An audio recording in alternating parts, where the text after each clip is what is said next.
Hello friends and enemies, welcome to or back to Happy For Now. It's me, Isabel, here with my June wrap up because holy crap.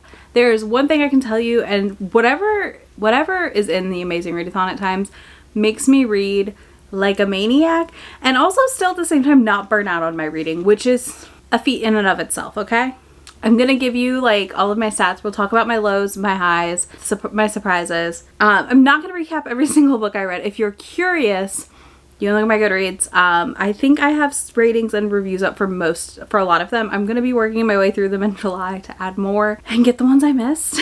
But I also will say all of my vlogs cover it. And in the end of the last vlog that just went up, the final Amazing Readathon vlog, there's a graphic that shows everything. So if you're super duper curious, you can just like scroll to the end and see the graphic with everything I read for the readathon. Totaling 107 books read and like 19 to 20,000 pages, somewhere in there. It was a lot. I read a lot, and this is like no judgment to anyone who reads more or less than me. Like, I do not care. I'm just happy anybody's picking up a dang book these days. And also, I just want to note, don't judge your reading against mine. I normally am kind of slumpy in the summer and or a voracious reader. It really depends on what I'm doing. And June was obviously a very busy month for me if you've been here and watching my vlogs. But also, I've been dealing with a lot of really stressful stuff, which means I am head down in a book a lot because it is my form of escapism sometimes, and that's okay. Like, that's allowed. So let's dive directly into stats. Again, do not panic and compare yourself to me when I talk about this. The other thing I'll say is if you're curious about my manga reading, that will be in the next video that goes up, and I will go through every single volume I read, which is a lot, but I'll tell you how many here in a minute. So stats wise, I read 37 books and I read 70 volumes of manga. I'm so insanely impressed with myself, honestly. My page count, just books, was 7,653 pages. My average rating was a 3.9, which is not bad at all considering how much I read. I usually am in the 4s because I do tend to DNF / not pick things up that I don't find appealing. I really try to put down a book that I feel like is going to be a 2 stars. I listened to 44.5 hours of audiobooks at the speed I listen. This is not at regular speed. So hold on. That would be like 130 hours ish, I think, because I usually listen to most things on 2.5 to 3 times speed. I read 5 titles from KU and 6 books from my library. I think that's right. Again, I've got to go backfill some data here because I tried and I was just so tired that I could not keep things straight. And then for age demographics, I read 18 adult titles, 3 YA, and 16 children's titles. We'll talk about those in a second. And then format-wise, it was 5 ebooks, 32 audiobooks, 2 graphic novels, and 70 volumes of manga. There were 50 sightseeing prompts you could do, so I did all of those and I leveled up. And then face-off weekend, I read a boatload of the Magic Treehouse adventure books, and that was so much fun. Honestly, I really enjoyed these. I had such a blast with them. I'm so glad I picked them up. I was like a little bit too old for them when they started coming out, I think, or like barely missed them. So it was really fun to read these now as an adult. I would have loved these as a kid, but I'm also like, this librarian sending these children to the volcano in Pompeii right before it erupted. Wow, she's a little mean, but it's also hilarious. But yeah, this was really fun and cute, and just like, I can't wait till my nephew's old enough to like read these books. I think he'll have such a blast. So that was the children's books. The 2 graphic novels I read were Blood City Rollers and Fence Volume 1. I want to talk about these real quick because I need to read more graphic novels, and they're going to be in my regular book wrap up because, or like, I feel like this audience for non-manga stuff would be more interested in graphic novels. So Blood City Rollers was a really cute middle grade graphic novel. This follows a girl who's an ice skater. She gets injured and then kidnapped from the ice rink after her injury by these paranormal roller derby people, and the jammer has to be mortal basically, and it follows her journey joining this team and becoming a part of it and like figuring out what she wants because ice skating wasn't maybe the thing she wanted always. It was really cute and fun. I definitely will be picking up volume 2 if that ever comes out. It looked like we're gonna get a sequel at some point, but very, very fun, very cute, perfect if you want to read like a good summerween read, a good Halloween read as well. Like, it's a great option. And then I read Fence Volume 1. This is one that I've like toyed with picking up for a long time. I know it's kind of popular and I enjoyed it. It was pretty fun. I don't know that I've never read C.S. Piscat, whatever her name is, before. I know she has that series a lot of people are like, it doesn't really appeal to me, but this was a really interesting setup. I really enjoyed the fencing element because I don't know a ton about fencing, so it felt fun to read something very new to me, and I definitely do plan to pick up the next volume at some point for this.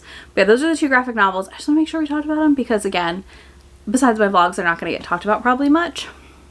But let's then dive into my lows, surprises, and highs. And I'm excited because I didn't have a lot of lows. My one low that I have isn't that it was like bad, it just wasn't what I wanted when I read it finally. And maybe I'll revisit it and feel a lot differently about it. That is very possible. And because I read it during like peak stress times, because I thought it was going to be the perfect book for peak stress times, and maybe it just wasn't. And that book was King of Sloth by Anna Wong. Again, I didn't hate it. I also didn't love King of Wrath as much as I thought I would for a second chance marriage situation / marriage in trouble, second chance marriage in trouble situation / marriage ended situation kind of. Anyways, I thought I would really like King of Sloth as well. It was fine. King of Pride continues to be my favorite in her 7 Deadly Sins series. It is so good. I love Kai as a hero. I love Isabelle as our heroine. And it was just a lot of fun at the end of the day for me to read this. I definitely don't see myself like not reading or continuing the series. This was still like a 3.5. Like it was by no means like a 2-star. I hate this. It was just a very anticipated read that I kind of held off on reading because I figured it would fit for something in the readathon. And it did. And I'm glad it did. But I also am like, I didn't love this like I wanted to. So that just never feels great at the end of the day. I would be curious what other people think. I saw some pretty mixed reviews on Goodreads. Then let's talk about my surprises. I've got 2 of those for you. One of them is a YA award-winning title, and that is The Lesbiana's Guide to Catholic School. This was a recommendation that has been on my radar forever because Ashley over at Bookish Mom, one of my friends, has talked highly of this book since it came out basically, and I for whatever reason have just not picked it up until now. I think I'd put it on hold and it was like a long wait and I ended up just like removing the hold. So this is perfection when I realized I had won like a Lambda, whatever, that award, one of the awards. And I picked it up finally, and this was such a good YA, like coming of age, coming out, discovering your identity. Like there was so much in here. There was found family, there was your family, there was figuring out who was and wasn't worth your time when they didn't accept things about you, like being a lesbian. Also just like navigating being a lesbian at a Catholic school and dealing with like a lot of beliefs around that was just fantastic. Absolutely adored this book. I had so much fun with it. And also like a little teary-eyed by the end, to be honest with you, because it was just one of those books that's going to sit with me. It's one that I definitely recommend to a lot of people if you're looking for some YA books that are about that coming of age and queer stories. It was so good. I left this just moved at the end of the day because not only there's some reveals about other members of her family's identities that was really great and wonderful as well. Like it resonated. And then the mom in this story, I think also there were points in the story where you're really stressed out about her mom and how her mom was going to handle it. And instead of it going badly, the mom like basically rejected anyone who wasn't going to accept her child for who she was. And I loved that. We also had like explorations of identity as an adopted child because one of the love interest is a Chinese adopted girl, and her family's like attempts to reconnect her with her culture and stuff. That was fascinating as well. I think it was just all around really well done and spoke volumes to what it was trying to tell us. Then I read The House Witch. This is one that's been on my radar for a bit. Shay, and actually Shay's partner, like when Shay and I were hanging out together, and it was really cute. He's like, have you read this yet? You really need to read this. It's really good. And I was like, okay, I will read it. So I immediately bought the audiobook. And then it fit for a thing, obviously. And I'm so glad I read it. I do want to give a content note here. There is the slur for the Romani people in this book. And infertility, I believe, are the 2 big content notes. I wrote them down on Goodreads if you're like really curious. But this is so fun. This is a story about a man who is born to someone who perhaps isn't who we think they are at first and has magical abilities, but the abilities all stem around him being in the home, and he's a house witch basically. But also there's more to that story as you continue to read this book. It's a very slow, cozy fantasy that has a really nice romantic element to it. Like he gets dressed up to go to the ball and meet up with a girl he has the crush on, and she's like so thrilled he's there, and it's a lot of like back and forth of can they be together or not a little bit. It was so much fun. And there's a great cat character in this as well. He's on the cover.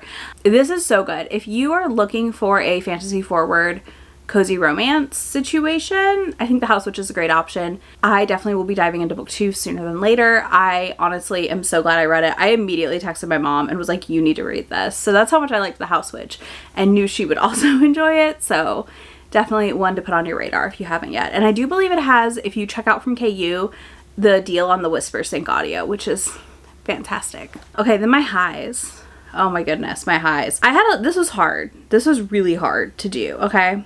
We're gonna have 3 highs, I think, for this one. So first up, the one that I almost cried on camera for, The Rest of the Story by Tal Bauer. I finally read this. I have so many feelings about this book. I still have so many feelings about this book. I am excited to reread this book, which, who am I? I'm excited to reread a book. What is going on? I am pumped. I cannot wait to revisit this. I cannot wait to see where it goes, how it goes, all the things. Like, I am so excited for this book. This follows a veteran hockey player who's kind of nearing retirement age. He's on a Canadian team and he gets shipped down to the Colorado team that is basically bottom of the barrel, the worst team ever, because he has friends that are on that team that are veteran hockey players as well, and they are trying to figure out how to fix a problem. That problem is the captain of the team is a piece of shit, literally. He is terrible, awful. You do need to check all the content notes for this. There's a lot of trauma. There's a lot of abuse happening, and narcissistic behavior. This is a very emotional read because of the abuse they're enduring. So he gets shipped there, and his friend is like, hey, like, he meets up with him when he first gets to Colorado, and the friend's like, okay, yeah, let's grab a beer. And he's telling him kind of what's going on. And then they walk in to that captain, like, being shitty to the rookies, and he loses it. And I was just like, yes, always love a man who will fight when someone is being shitty. Listen, not always in real life, that's not always a good solution, but like in a book, if they walk in and like somebody is bullying and being awful to someone and they're like, I'm here, sign me the F up. I love that behavior, especially when someone is a bully. Favorite thing ever.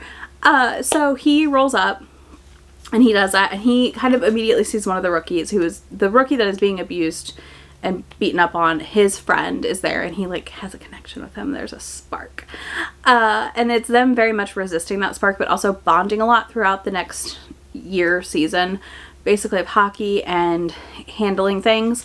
And I really loved the way we had a found family element here come together, like, beautifully. We had such a good found family happening here that I honestly, it was just beautiful. Like, it was stunning to read. It was stunning to watch this story unfold. I feel like it was very interwoven and like well handled. I do think that at the end of the day, this is a story about finding love during like an awful time, but also finding victory in an awful time in a weird way, because they climb their way up from the bottom of those ranks, of course, and it just falls apart at the end for reasons I'm not going to go into. And I just was like sitting on the couch crying. Grumps was next to me and we were watching TV, and I was like, because it was so beautiful and it was so good, and I cannot wait to reread the story.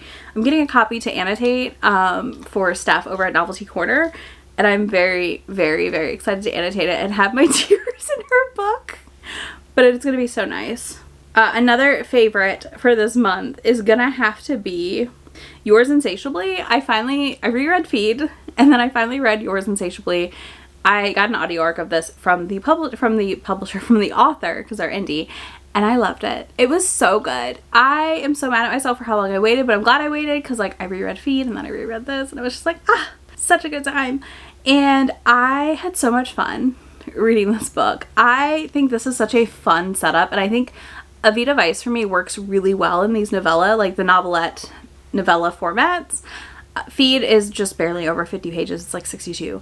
And it's the setup of their first time together. And then Yours Insatiably continues Pi and Avron's relationship, romance situation in the workplace a little bit, and some of the will they, won't they parts. It's also just super hot and just a really enjoyable read at the end of the day. I absolutely love this book, and I love this story. I also read The Spell Shop by Sarah Beth Durst. This is my first book by her ever. I really enjoyed this also for a cozy fantasy. I was surprised to find 2 cozy fantasies that I really liked in this readathon, because The Spell Shop had just enough angst and setup for me to be really invested. Basically, our heroine is on the run from the main town. She's a librarian there. She has saved a bunch of books. She has a talking plant and is on the run because the city is like in shambles because the emperor or whatever's been overthrown, the king. And she runs back to her home island where her family has a cottage that's been abandoned, and decides to revitalize it and create a little spell shop / jam shop. And it is very good. And of course, like our love interest shows up pretty quickly in this story and is like, you're like, oh yeah, that's gonna be who she ends up with, and is like, remembers her from childhood and all these things about her, and is like helping her out, and it's really precious. But it had just enough angst and like tension for me to really enjoy it, because I think sometimes with cozy fantasies I find them boring because there's just not, I just need a little bit more tension sometimes, and this gave me that, and I really liked it and was happily surprised by it at the end of the day. Then one quick highlight, I did reread Magic Bites by Alona Andrews in graphic audio. It was fantastic. I had a good time. So I will be continuing that series this month on graphic audio. Okay, that is everything I read for books in the month of June that I want to talk about here as my lows, surprises, and highs. Let me know in the comments what you read and loved in June or hated. Give me both if you want. Either's fine with me. And if you don't want to do any of that, you can leave me a coffee emoji because I am a little hyped up. I just had 2 shots of espresso. Your girl's feeling a little, just a little feeling it. It's fine. It's fine. I'll be fine. I need the energy to film. It's fine. So you can leave me a coffee emoji in the comments. And if you are looking for links for any of these books or links to some of those vlogs and all that, I'll have some of that down below for you. Links to be my friend anywhere on the internet. And I will talk to y'all in just a few days. Bye. Already packing. Come with me. I'm not really asking. We'll get away to a place where we don't know. About to see the world in action, what we can be, life with no distractions. We'll get away, this is what we